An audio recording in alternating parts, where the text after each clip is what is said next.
Teine pool on jah see sektorite vaheline sidumine, et kui me näeme, et meil on 3 sellist energeetikasektorit, need on transport, soojus ja elekter. Hästi palju räägitakse tihti jah elektrist, aga tegelikult me tarbime üle poole energiast ju soojusena.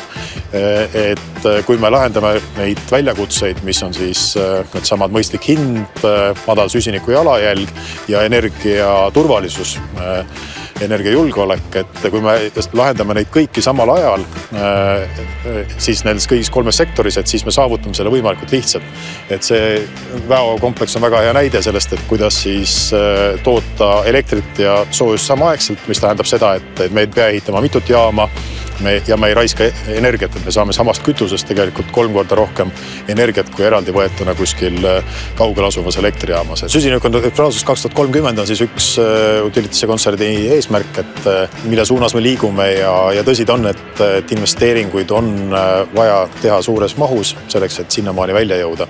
Kui rääkida ainuüksi kaugkütte suunast, millest me täna kõige rohkem räägime, et siis seal me näeme, et selle eesmärgi saavutamine eeldab selline pea $500 miljonit investeeringuid selle perioodi jooksul.